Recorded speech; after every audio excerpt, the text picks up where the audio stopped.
What began as an ordinary evening on the couch turned into a moment that changed how I saw myself, my marriage, and a quiet friendship I thought I understood. Stay with me, because this story surprised me too. Before we begin, I'd love to know where you're watching from. What city or town are you in right now? And if stories like this speak to you, please consider subscribing to the channel and liking the video. It truly helps us continue sharing meaningful stories like this one. Thank you for being here. It was one of those evenings that felt familiar in the way an old sweater does. Comfortable, a little worn, but reassuring. The house was quiet except for the low hum of the heater and the soft glow of the television lighting up the living room. My husband had stepped out earlier to help his brother with a late errand, promising he'd be back before the movie ended. That wasn't unusual. We'd been married long enough to understand each other's rhythms without explanation. His friend David was already there when my husband left. They'd been working on a small home project earlier in the day, and David decided to stay behind while I queued up something on Netflix. David had been part of our lives for years. He was the kind of man who always brought a bottle of something thoughtful to dinner, who remembered birthdays, who fixed things quietly without making a show of it. Reliable. Safe. At least, that's how I'd always thought of him. We sat on opposite ends of the couch at first, the space between us filled with throw pillows and polite silence. The show played, something light and easy, but I realized I wasn't really watching. I was aware of small details instead. The way the rain tapped against the window. The faint scent of coffee still lingering in the air. The way David laughed softly at a line that wasn't meant to be funny. I asked him if he wanted more tea. He said yes, and when I returned, he had shifted closer, not in a deliberate way, just enough that the space between us felt different. Not wrong. Just noticeable. I told myself I was imagining it. After all, at my age, imagination sometimes fills in gaps that aren't really there. We talked quietly over the show about ordinary things. His work. My garden that never quite grew the way I hoped. Memories of trips we'd taken together with my husband years ago. There was a warmth in the conversation that surprised me. Not excitement, exactly, but a sense of being seen, of being listened to without interruption. At some point, the episode ended, and Netflix asked if we wanted to continue. Neither of us reached for the remote right away. The room felt heavier, not with tension, but with something unspoken. David cleared his throat and said my name in a way that made me turn fully toward him. "I've been meaning to say something," he began, then stopped. He looked down at his hands, clasped together like he was steadying himself. I felt a small tightening in my chest, not fear, but curiosity mixed with caution. Years of living teach you to recognize moments that matter. He told me he respected my husband deeply, that he valued our friendship. His words were careful, measured, as if he were stepping across a fragile bridge. Then he said that spending time with me, even in moments like this, reminded him of parts of himself he thought were gone. That he admired my calm, my patience, the way I spoke about the world. I listened, truly listened. I didn't interrupt. I didn't assume. I felt an unexpected wave of emotion, not because of what he was saying, but because of how it made me reflect on my own life, on how often I moved through my days unseen, defined by roles I filled without question. There was no crossing of lines, no dramatic gesture. Just honesty offered quietly, respectfully. I thanked him for trusting me with his feelings. I told him I needed time to think, to understand what it meant for both of us. When my husband's car pulled into the driveway a few minutes later, the world seemed to click back into place, but something inside me had shifted.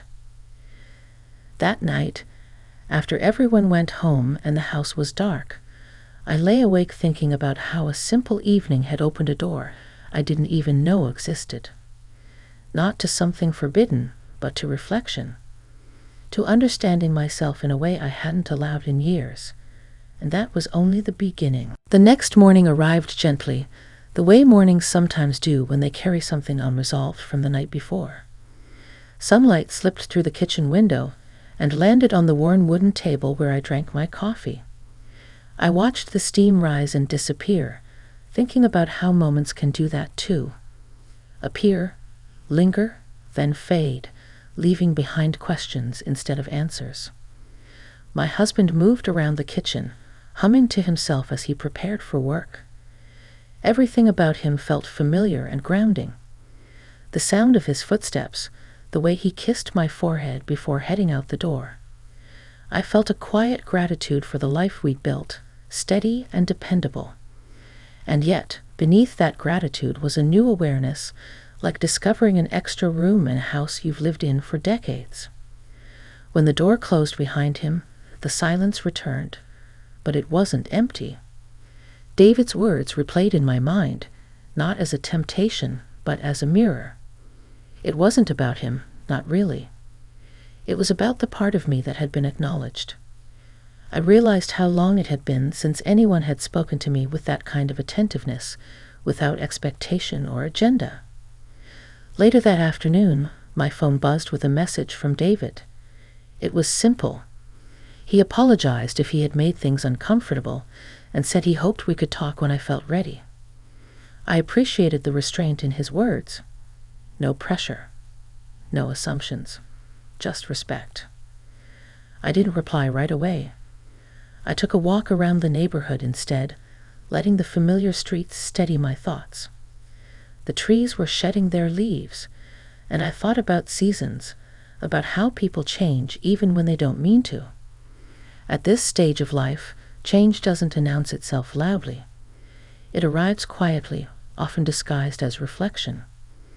That evening, my husband mentioned inviting David over again sometime soon. He spoke casually, unaware of the weight those words carried for me now. I nodded, keeping my voice steady. I wasn't hiding anything, I told myself. I was processing.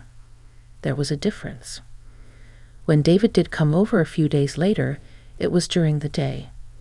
Sunlight filled the living room, removing any shadows from the corners. My husband was present the entire time, joking, talking, unaware of the subtle shift in how I perceived the room, the people in it. David and I exchanged polite conversation, nothing more. But beneath it all was a shared understanding that something honest had passed between us. After my husband stepped outside to take a call, David met my eyes briefly. There was no tension, just acknowledgement. Later, when he left, he thanked me for my kindness and said he valued my integrity. Those words stayed with me longer than I expected. That night, I sat with my journal, something I hadn't touched in years. I wrote about the experience, not as a secret, but as a turning point. I wrote about how easy it is to forget yourself when life becomes routine. How meaningful it is to be reminded that you are still capable of growth, of reflection, of choosing your values consciously. I didn't know where this understanding would lead, but I felt steadier for having faced it. Life hadn't changed outwardly, but inwardly something had settled into place, and I sensed that this was only another step in a longer journey, one that would require honesty, patience, and care. Time moved forward, as it always does, but I noticed it more after that. Days no longer blended together quite the same way. I became more aware of small choices, small emotions, the quiet pauses between conversations. It was as if someone had adjusted the focus on a camera I didn't realize had been slightly off for years. David didn't come around as often after that, and I understood why. When he did, it was always with my husband present, always respectful, always appropriate. And yet, something had changed, not in our behavior, but in my awareness. I paid closer attention to how people spoke to one another, how easily words could be exchanged without truly connecting. I noticed how rarely I allowed myself to speak openly about my own thoughts, my own hopes, even after decades of adulthood behind me. One evening, my husband and I sat on the porch watching the sky darken. He talked about retirement plans, about places he might want to visit someday. I listened genuinely, but I also felt a gentle nudge inside me, reminding me that my dreams mattered too, not just as additions to his, but as my own. Without planning to, I shared something personal. I told him I sometimes felt invisible, not unloved, but unseen. The words surprised both of us. He didn't grow defensive. He didn't brush it aside. He listened. Really listened. That moment felt important, maybe more important than the night David had spoken, because it opened a door inside my marriage that I hadn't realized was closed. In the weeks that followed, my husband and I talked more. Not about David, but about us. About how long it had been since we'd asked each other deeper questions. About how easy it is to slip into routine and forget to check in emotionally. There was no blame, only recognition. I did eventually respond to David's message. I thanked him for his honesty and told him it had made me reflect deeply on my own life. I made it clear that I valued the boundaries between us and that mutual respect was essential. His reply was gracious and understanding. There was relief in that exchange, a sense that everything had been placed where it belonged. What struck me most was how empowering it felt to name my feelings without acting on impulse. At this stage of life, emotions don't demand to be chased. They ask to be understood, and understanding them brought a sense of calm I hadn't expected. I began taking better care of myself, not in dramatic ways, but in thoughtful ones.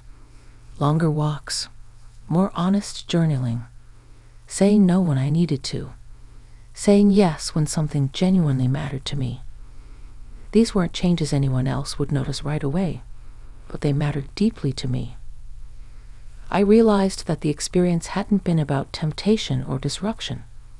It had been about recognition, about realizing that connection doesn't always mean crossing lines. Sometimes it means strengthening the ones that already exist. As I looked ahead, I felt grounded. Not because everything was perfect, but because I was more present in my own life. And I sensed that one final understanding was still waiting to surface, something that would help me fully make peace with what had happened and what it had taught me. The clarity I felt didn't arrive all at once. It settled in slowly, like dust after a long day, coating everything evenly until the edges softened. I began to understand that moments don't always ask us to act. Sometimes they ask us to notice, to listen, to learn something about ourselves that had been waiting patiently beneath the surface. One afternoon, weeks later, I found myself rearranging the living room. Not because it needed it, but because I did. I moved the couch closer to the window, placed a small lamp where shadows used to gather. As simple as it sounds, it felt symbolic. I was making space, letting light in. When I stepped back and looked at the room, it felt familiar, but renewed, much like me. My husband noticed the changes, not just in the room, but in me. He commented on how present I seemed, how our conversations felt richer. We laughed more easily. We sat together without the television on, just talking the way we used to when life felt less hurried. I didn't tell him everything, but I told him enough. Enough to be honest. Enough to be real. And that honesty brought us closer, not further apart. David remained part of our lives, but in a way that felt settled and appropriate. There was no awkwardness anymore, no unspoken weight.